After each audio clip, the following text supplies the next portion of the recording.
Hey everyone, welcome back.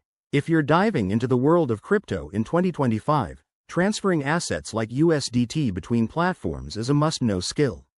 Today, we're tackling how to send USDT from your Uphold account to your Arculus wallet. This process is straightforward, but always double-check details to avoid any hiccups. Let's jump right in. First things first, make sure you have both your Uphold account set up and your Arculus wallet ready. Uphold is a popular exchange for buying and holding crypto, while Arculus offers secure cold storage for your assets. Start by logging into your Uphold account on their website or app. Once you're in, navigate to your dashboard and find the Wallets section. Here, locate your USDT balance. That's the Tether token we're working with. Next, you'll need to initiate a withdrawal. Click on the USDT wallet, then select the Withdraw or Send option. Before you proceed, open your Arculus wallet app and go to the Receive section. This is crucial. Copy the exact USDT address from Arculus.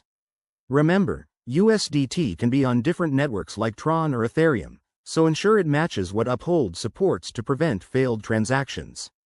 Now, back in Uphold, paste that Arculus wallet address into the withdrawal form. Enter the amount of USDT you want to send, and don't forget to check the network fee. It varies, so keep an eye on your costs. Once everything looks good, hit Confirm and authorize the transaction with your Uphold security settings, like two-factor authentication. After that, sit tight.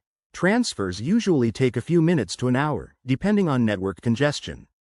Once it's done, open your Arculus wallet and verify that the USDT has arrived. If it doesn't show up, double-check the transaction on a blockchain explorer. A quick tip.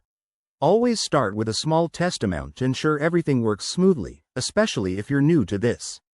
Security is key in crypto, so never share your wallet addresses publicly. There you have it. You're now a pro at sending USDT from Uphold to Arculus. If this helped, give it a thumbs up and subscribe for more crypto tutorials. Thanks for watching, and I'll see you in the next one.